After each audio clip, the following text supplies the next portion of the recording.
This is the Chamber Chat Podcast, the show dedicated to chamber professionals to spark ideas and to get actionable tips and strategies to better serve your members and community. Hello, Chamber Champions. Welcome to Chamber Chat Podcast. I'm your host, Brandon Burton, and it's my goal here on the podcast to introduce you to people and ideas to better help you serve your chamber members and your community. Our title sponsor for this episode is Bringing Local Back. Remember when your community could turn to a local TV station or newspaper for the latest updates and affordable ads? Those days may be fading, but the need for local connection remains.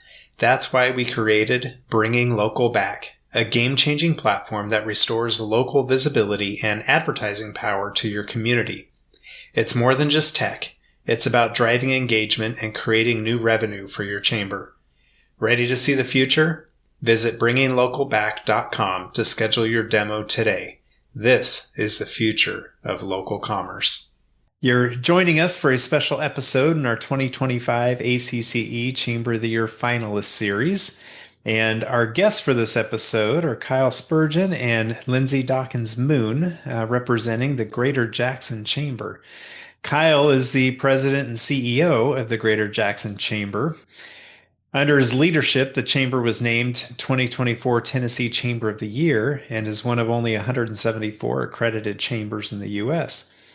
With prior experience at Jackson Energy Authority and at the Tennessee Department of Economic and Community Development, Kyle has been instrumental in facilitating over $8 billion in capital investment. He serves on several statewide boards and was appointed to the Tennessee Board of Regents in 2023. Kyle lives with his wife, Melissa, their 5 children and 2 grandchildren, and a spoiled dog. Lindsay is the Chief of Staff at the Greater Jackson Chamber, where she leads the efforts in the Forward Jackson Investment Campaign, marketing, and board relations. Joining the Chamber in 2022, Lindsay is a 2013 graduate of Leadership Jackson. And outside of her professional life, she enjoys working out, traveling, and supporting the Atlanta Braves. But Lindsay and Kyle, I'm excited to have you guys with us today on Chamber Chat Podcast. And I guess, Kyle, to have you back on the show. This is a good reason to be back as a Chamber of the Year finalist.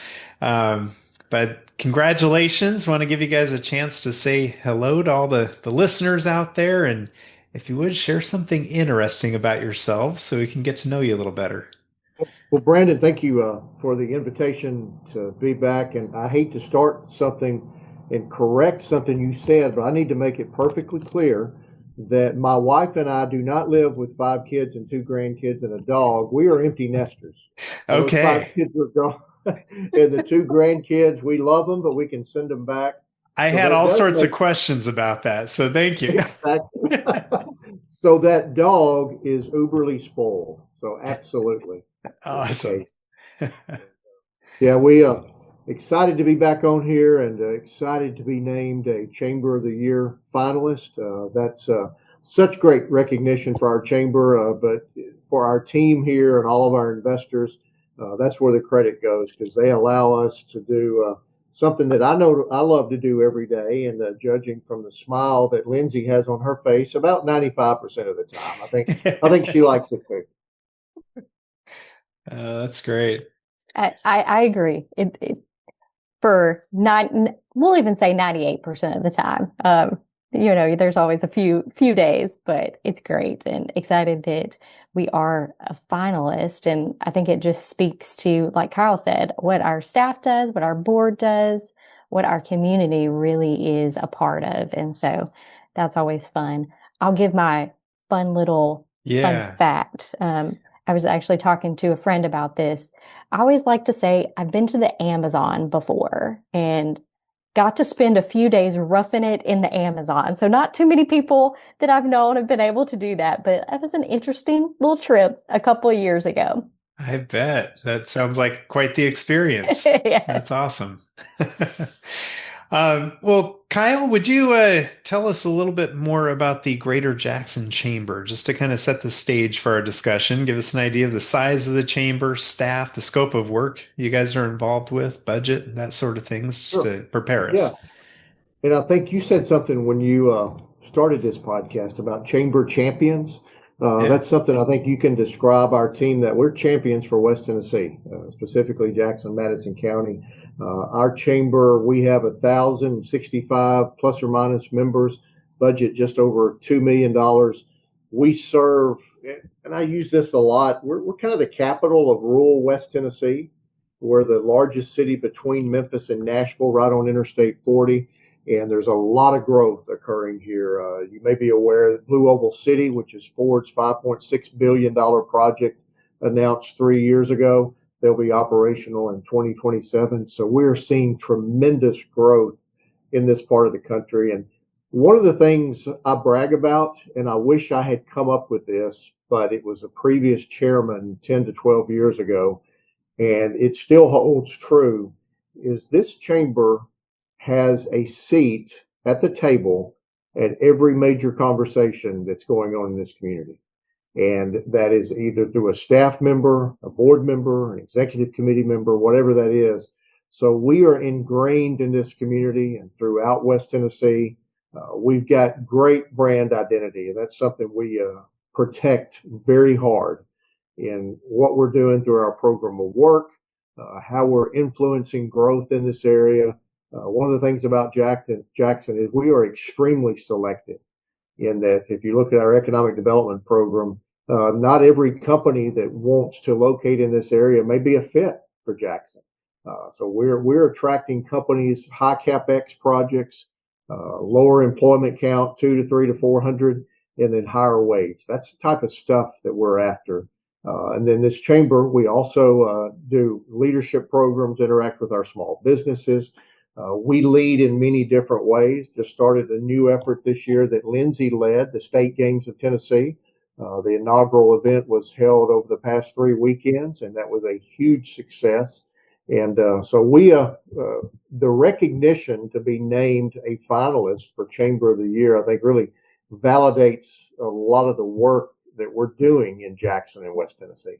Absolutely, I would say so. That's it's a testament to the big strides you guys are making in the community, and I love how you talked about having a seat at all of the tables, all the discussions that are going on in the community, and I like how you pointed out that it's not necessarily you that has to be at all the things, right? You've got board members, ambassadors, people sitting on different committees and so forth that are out there with the seat at the table, and I think that's a huge lesson for chambers listening to leverage those volunteers and committee members and board members to really get out there in the community and make that impact. So thank you for that. Yeah, I think, in my role as the president and CEO, and I've been in this spot for 15 years, I don't have to know everything. I don't have to know the answer to everything. My main job is being able to connect and facilitate so people can get those answers and we can push things forward. And with that, yes, I've been very fortunate through my career here, and the team has changed over time, but we've always had good people here, and we attract good people, and their heart's in the right place. And in the chamber world, there's no room for narcissists. Right. And you spread that love around. It's not about, we all get credit at different times for different things, but your success is built around a team. Absolutely. And I think, Brandon, to add to that he talked about we have a seat at the table. Sometimes that's the lead seat, but sometimes that is just a seat at the table and helping and being in a supportive role. And so I think of being part of that team, but knowing our place on the team and knowing what is best for the community. Because, sometimes we do have to champion things and be in some of the projects that we'll talk about, that some of them we have more supportive role and some we are leading it. But I think that that's a big thing of talking about our team, that it's not that we need credit for it. We really do want the best for Jackson, Madison County and the region. Yeah. So important to understand your role and to have the seat, but understand the role and to not take on more than the chamber can handle either, but be involved with it all. So thank you for that distinction. So in these Chamber of the Year finalist episodes, I like to spend the majority of our time highlighting the 2 programs of work that were submitted in your Chamber of the Year application. So we're going to dive into those as soon as we get back from this quick break. Hi, I'm Joe. And I'm Rose. And we're the founders of App My Community, a mobile app that can be customized to meet the unique needs of your Chamber of Commerce. When we started App My Community, we envisioned a tool that would help communities thrive by simplifying communication and enhancing engagement. Chambers of Commerce face unique challenges, and we're here to help you tackle them. App My Community helps the Evergreen Area Chamber of Commerce to create an app that keeps tourists informed even when their office is closed. They provide 24/7 access to local business information, which helps support the local economy and community engagement. In Rocky Mountain House, we helped the Rocky Chamber create an app with dynamic itineraries and digital resources for tourists, increasing local business engagement. The app has become an essential tool for the community, promoting events and boosting visibility for local merchants. Today, we empower more than 200 chambers of commerce, campgrounds, and RV resorts to streamline communication, informing members about events, sharing business updates, and providing a digital hub for the community, all in one convenient app. When you partner with App My Community, our team works closely with you to create an app that meets your chamber's unique needs. As your community grows, our app evolves with you. We are here to ensure you engage effectively with your members and streamline your operations. Schedule a demo today at appmycommunity.com. We can't wait to meet you. Are you ready to take your organization's funding to the next level? Hi, I'm Clint Neesmith, CEO of Resource Development Group. As a Chamber of Commerce or Economic Development Organization leader, I know you understand the value of working with experts who understand your world. And that's exactly what RDG does best. For over 30 years, RDG has specialized in fundraising for EDOs and chambers. We bring cutting-edge strategies tailored to your organization, whether you're just starting out or gearing up for yet another new funding cycle. Importantly, our firm executives are hands-on from start to finish, from the feasibility study to the successful conclusion of your fundraising campaign, and our team brings deep industry roots and national expertise to every engagement. No matter the size of your community, RDG delivers data-driven, innovative revenue solutions, reinforcing ROI to investors and making sure your vision becomes reality. At RDG, we proudly build organizations that build communities. Visit us today at rdgfundraising.com and let us partner with you, building a stronger future for your organization and the community you are working to grow and develop. All right, we're back. So as I mentioned before the break, we're going to cover the two program synopsis that were included in your Chamber of the Year application. Lindsay, it's my understanding you had a pretty significant role in the application and pulling everything together. So I'd like to hand the microphone over to you and have you highlight. I know there's two different programs, one about an airport, one about Move to Jackson. Do you want to highlight Move to Jackson for us first and what that program, what the origins were, kind of the background and how things have evolved to what it is today? Yeah. So, when we think about the region and what has taken place over the past several years is industries are moving here. Kyle mentioned Blue Oval City and the development that has happened a little west from us, that people are moving here, but they have a choice. And so it's, where are they going to live? Where are they going to raise their family? Where are they going to spend their dollars? And so Jackson is a great place to live and work and play and raise a family. And we know that. We're champions of it. We believe it, but we need to tell others and also help our industries of filling those employment gaps that they have. And so our Move to Jackson campaign is that initiative to help bring people to our area to live and to be able to work and raise a family.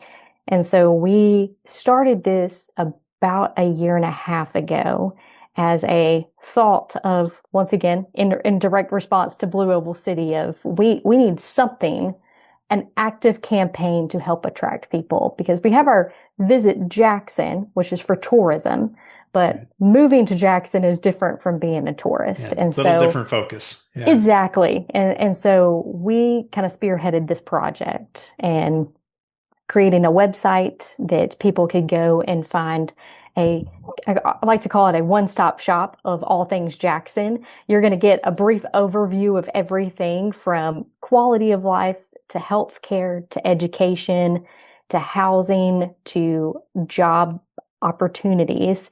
And then we're going to send you kind of where to go and find deep information of. But on the surface level, you can find everything about Jackson on this site. And then from there, of being able to actually do some direct impact, direct targeting for folks. And so we want to obviously target Blue Oval City. And so we have lots of geofencing around that area to kind of send those messages of, hey, Jackson, we have jobs available. We have good quality of life. We have excellent education and different options. And then once again, just things to do.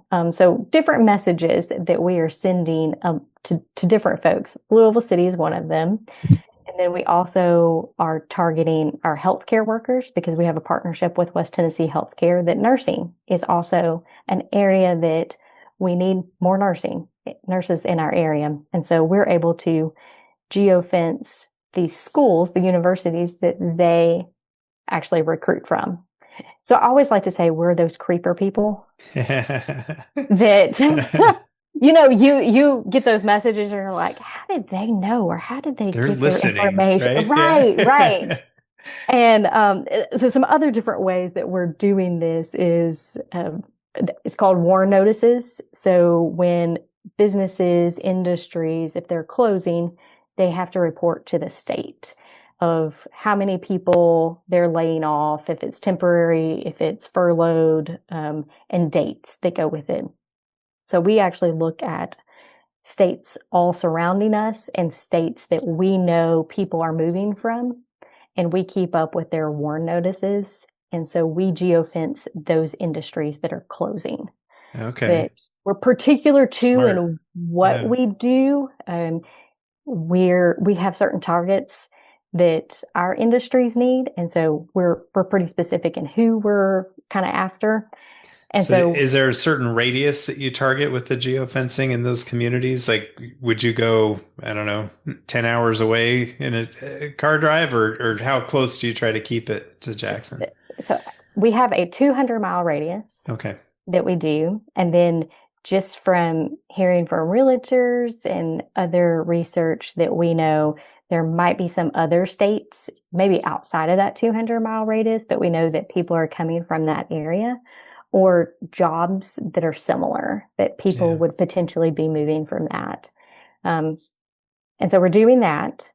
And then we also we do a wage and benefit survey where we partner with Union University, and they do this interview and different metrics with our industries. But they also have these employment codes that can say, here's engineering, here's mechanical engineering, and it's based on codes. And we know how many people within our current existing industries of what they need. Kind of, okay, we need 50 mechanical engineers in our area. So we're actually taking those codes and we can put that into our data that we're doing for geofencing, LinkedIn, Facebook, all of that stuff as well.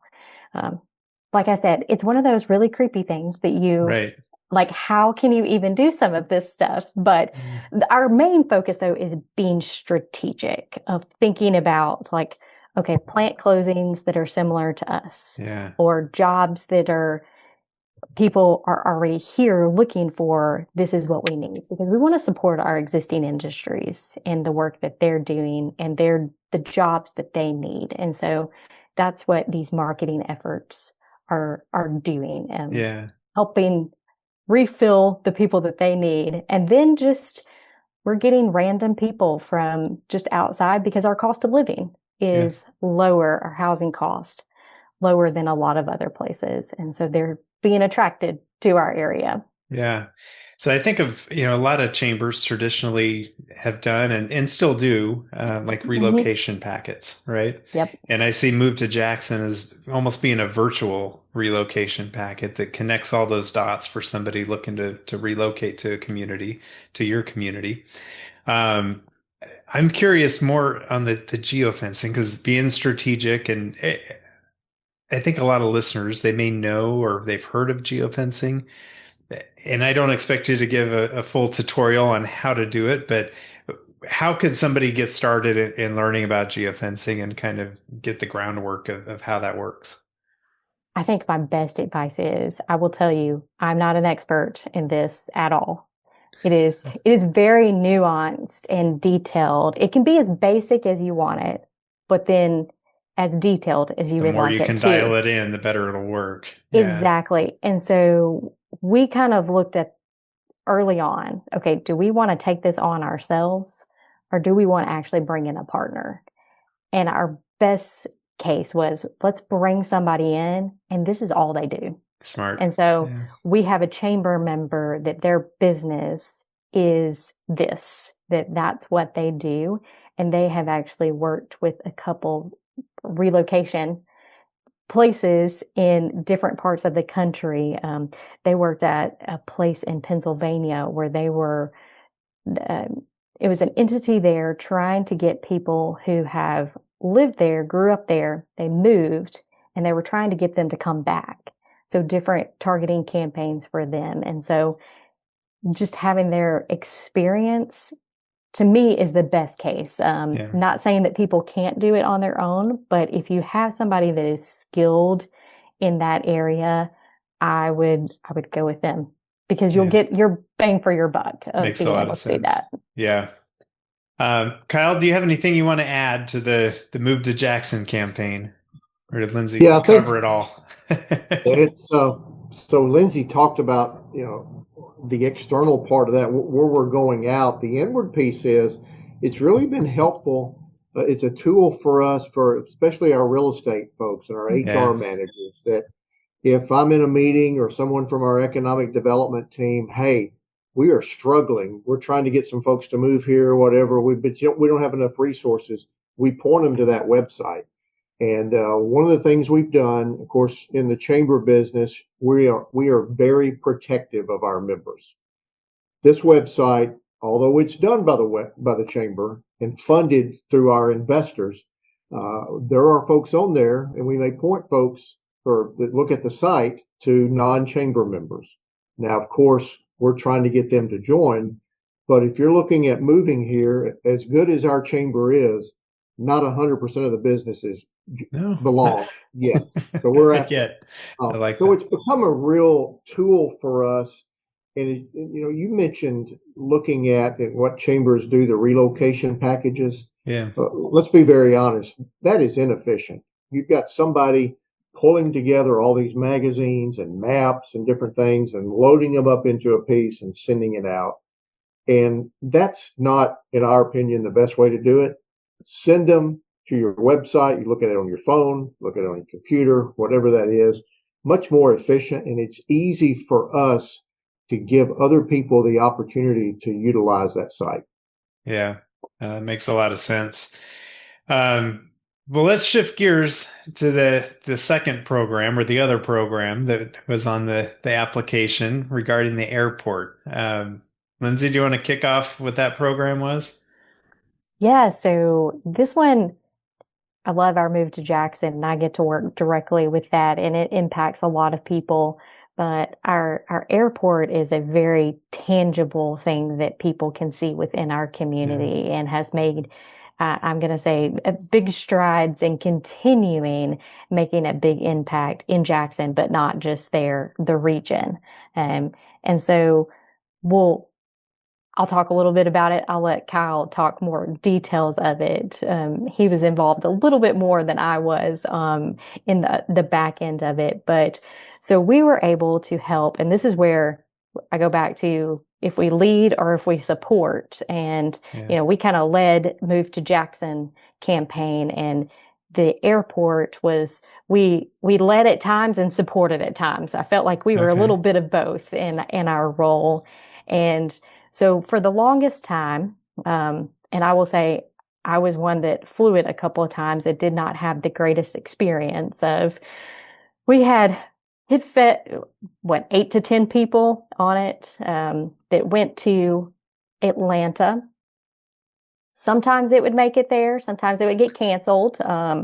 I had one of those trips where it got delayed and ended up missing a connecting flight. And so I was a big proponent of us getting an upgraded air carrier. And so we were able to help facilitate getting a 50-seat jet service.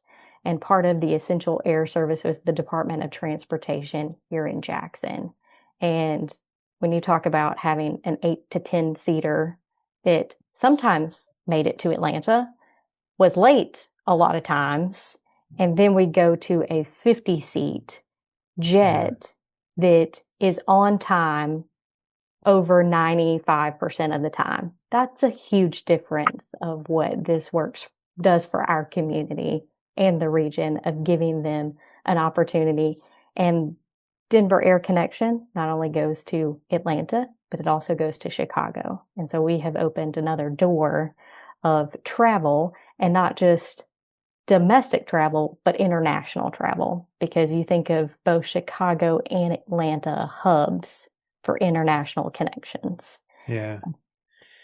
That's a great backdrop, I think, to kind of set the stage for the airport and why the need was there. Kyle, can you tell us more about what the Chamber's involvement was? Like Lindsay said, sometimes taking the lead, sometimes in support.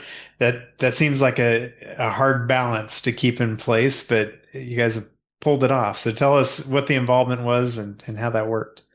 Yeah, and I'll say, there's a saying, and I think there used to be a lot of T-shirts you could buy. It's either lead, follow, or get the heck out of the way. Yeah. We seldom get the heck out of the way. True. And Lindsay described this exactly right. There were portions of this that we led. There's other parts where, our expertise is not airports. So we were a partner, but all throughout it, we were a part of that effort. And we did. I think the last time Jackson had jet service was back in the late 1990s. And your listeners, unless you're driving, don't do this if you're driving, but pull up a map and look at where Jackson is, right on Interstate 40, as I said before, between Memphis and Nashville.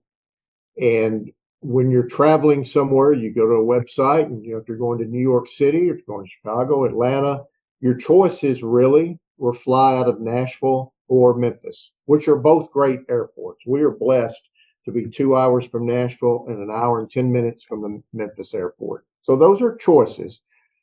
But we didn't have the type of service that a capital city, as we've described earlier, in a region like ours really needs to continue to grow. And the demands were there to continue service to Atlanta. We consistently heard, hey, just get us to Chicago. Now we have that with Denver Air Connection. They've been a great partner to this community.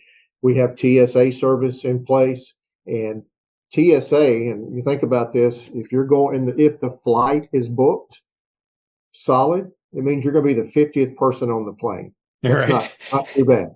DFW is my airport by it, so having only 50 people online is a dream, You'd love that. And we have a lot of companies with headquarters or folks that live in Chicago and Atlanta. They can now fly directly here, and everything is there. Rental car service, parking, and gosh, it may go up to $5 or $10 a day, but right now parking at our Jackson Regional Airport is free. Wow. What this will do for us, it'll make us Tennessee's 6th primary airport. And on the number side of that and the dollar side, it means we're going to qualify for another $850,000 in FAA funding, which for a small regional airport, that is a lot of money. Some other things about Denver Air Connection, they have code share agreements with Delta, United, and American Airlines. I think they either recently did or are adding Alaska Airlines to that. So it is, I was just on the phone with a friend Sunday who had flown to Chicago and was coming back. And it's been a fantastic upgrade for our community. And it puts us more on the map as far as a place that's recognized as a destination. Because, if you're a town the size of Jackson, our county's 100,000, over 60,000 in the city, people expect reliable commercial air service. We now have that. And our hope is that, because now, folks are never happy. It's like, all right, you got Chicago and Atlanta. When are we going to Dallas? Right. That was my next question. You got to be coming to Dallas next, right? That's right. My answer is utilize what we've got. And I'm sure Denver Air Connection will consider other routes. But right now, we're being very successful. The plane's not always full, as with any plane. But you see 30, 40, 45 people on those jets majority of the time. That's great.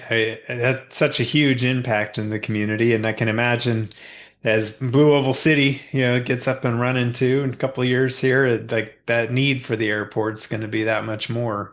And I'm sure those flights will be full pretty much every time. And you look at Blue Oval City, it's about 25 minutes from the airport. And Blue Oval City's at exit 42 between Jackson and Memphis. It is easier to get to Jackson Regional Airport than it is the Memphis Airport. Now, naturally, Memphis has got more flights and choices, but if flying to Chicago or Atlanta or connecting through one of those destinations is your preference, from that site is much easier to fly out of Jackson. Yeah, huge upgrade. So that's awesome. Well, as we begin to wrap things up here, I wanted to pose a question to both of you. We'll get a 2-for-1 here. But for those listening who want to take their chamber up to the next level, what kind of tip or action item might you suggest in them trying to accomplish that goal? Lindsay, you want to go first, or? That's a really good question. And it's hard to narrow it down to just one thing because there's so many different things that could be. I think when I think of the Greater Jackson Chamber, I think of our team that we've built. And if you have a good, cohesive team, it makes all the difference. And not saying that other chambers have bad teams or anything like that, but making sure that you've built a good team, that it kind of, like Kyle said, he doesn't have to be at everything because he's built a team that can do the job and get the job done and are passionate people in their areas, skilled in their areas, and are doing great work within the community. So building a good team. Yeah, I think that's great. Yeah. Lindsay, you've made my answer easy. And Brandon, I'm not going to take the easy way out, although it sounds like it. I'm going to expand on the team piece. Okay. Because you have to have that good internal team in place. And I'm calling internal the chamber. External wise, we have a great team. Just specifically on the economic development side, City of Jackson, Madison County, we are the quarterback of all economic development activity. Jackson Energy Authority here is a member of that team. Mandy White, who is our Chief Economic Development Officer, she leads those efforts, and it's very selfless. Everyone on that team, no one cares who gets credit, but we all show up, we know what our role is, and we pursue those projects. And I will tell you, the number of projects, once they visit Jackson, our closure rate is extremely high with those because they see a team and they see a team that works together extremely well and if we offer a package to an industrial client or we make a statement at a meeting, they see that on the back end, we do that and we take care of it. We take care of our existing industries. We take care of our small businesses here. We run those great leadership programs, but it's not one individual. It's not one person. It is that entire team. And it starts with the chamber team. But we wouldn't be successful without that community team out there allowing us to do our work. Yeah, I love that answer. So that's perfect. I like being able to have that vision, get all the staff on board, have that broaden out to the community at large of here's the direction that our community can go and catch that vision and get everybody on the same page with it. And the chamber's perfectly aligned to be the driver of that. I love that answer. But go ahead. Yeah, if we've got 1 minute, I want to brag on our team here. Something I saw. Absolutely. I mentioned to you a few weeks ago, we started with the inaugural state games of Tennessee. Lindsay, you're not going to negotiate with her on anything, but I'll tell you, she's a tough negotiator. We had a crew come in that managed all the AV for our opening ceremonies. To get the rate a little bit less expensive, Lindsay volunteered our entire team to help set up a stage. Now, this wasn't any stage. It came with a full crew, and they said, "Here's what you got to do. This is what the stage looks like." So, as CEO, I sat and watched when our team got directions on what to do, but those directions were not specific to Lindsay. You do this, Kyle. You do that, Logan. You do this. We all fell into place. And the next thing I know, it's like an assembly line, but no one was told where to go. And I sat back and I've shared this story a lot. It made me extremely proud to run an organization to where no one said, "Hey, I got to do this," or "You do that." The job got done. It got done very efficiently, and everyone fell into place and did it the way they should and didn't worry about themselves. They worried about the team, and we got it done. That's a great example. And you got to save a few bucks on it too. So We did. Great job, Lindsay. And our tech company said that we were the best to work with. So That's awesome. So I like asking everyone I have on the show about the future of Chambers. So how do the two of you see the future of Chambers and their purpose going forward? Me start this time, Lindsay? I'll let you go first. Yeah. I see chambers that are run well and have the support in a community continuing to broaden their influence. And, we talked earlier about those tables. We set more tables too, and we invite other folks to that table. And when you organize your effort and you lead a team with your chamber and then that community team, it enables your chamber and your community to grow more and more efficiently. So what I see is that those chambers that have the vision are able to set in an increasing role the vision for the entire community, because we're conveners and facilitators. And when you do that right, you're going to be able to influence that change and make suggestions and get more buy-in that's going to lead to success for your community. So I see us becoming even more influential than we are now. Yeah. You upgrade your airports by doing that. So that's right. That's right. Lindsay, what's your thought on the future of Chambers? Yeah, I think, I've only been in the chamber business for a few years, but being in, prior experience of organizations that were part of chambers and involved in them, I think it's becoming so much more. You have I'm going to say membership side, and you have to take care of those members.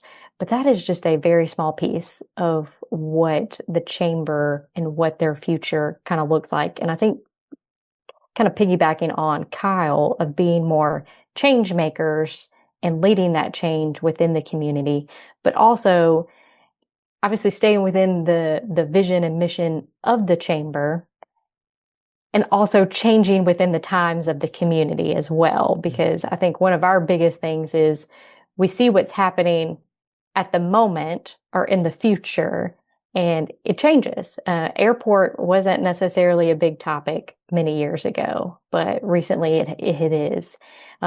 There's projects that we're working on right now that I would say 10 years ago really wasn't important to our community, but it's important right now, and we get to be the people that lead those conversations. And so I think it's just being able to change within the times within your community, and being you're still serving your members, but that's not all you're doing. It is just really being that change maker for your area. Yeah. Brandon, I want to add, so you forgot, I want to add one more thing. Sure. What Lindsay just said, because we talk about team, and I want to brag on our team here again. If you lead a chamber, part of your personality had better be you're the idea person. And I've been here 15 years, and I look back, when I travel, whether it's for chamber or personal, whatever, you send emails or texts back because you learned something in another community, you learned something at a conference. There is no way that a chamber can take all the ideas that the CEO generates. So you'd better surround yourself with folks, and in my case, like Lindsay and Mandy and others that are here, that can help you filter those ideas. Because if not, we've all got a mission statement and a vision, but there's so much that we can do, but you must be strategic in figuring out where you need to spend your time. So folks that sit in my type chair as the president and CEO, surround yourself with those people who are not afraid to tell you no. That, gosh, Kyle, that's a great idea, but we got to focus on this. And that's what's going to make you successful. Yeah. And keep that book of ideas because it may come in handy in the future. But right now, let's stay the course, right? Yeah, that's what I tell him. Yeah. It's a maybe no right now, but later it is going to be a really good one. Right. Yeah. Right. No, that's great. So this has been fun having you both on the podcast. I want to give you a chance to share any contact information for listeners who may want to reach out and connect with you and learn more about how you guys are doing things there in Jackson. What would be the best way for them to reach out and connect, and where would you point them? Lindsay, you go for. I'm going to give my direct email. Yeah, I think that's the best way. Our website is jacksontn.com, but the easiest way to reach out to us is email. Mine is ldawkins, DAWKINS, @jacksontn.com. Mine is Spurgeon, KSPURGEON, @jacksontn.com. That's perfect. And we'll get both your emails and website in our show notes for this episode to make it easy to find. But again, thank you for spending time with us today on Chamber Chat Podcast, for really setting a high bar on what chambers should be doing and the impact that we can be making in our communities. And I wish you guys and your team best of luck as Chamber of the Year. Thank you. Thank you, Brent. If you are a chamber professional, please subscribe to Chamber Chat Podcast in Apple Podcasts, Google Podcasts, or Spotify. When you subscribe to Chamber Chat Podcast, new episodes will show up in your podcast app each week as they are released. If you're finding value in this podcast, please leave us a rating and a review in iTunes. But most importantly, please share Chamber Chat Podcast with your colleagues that are in the industry.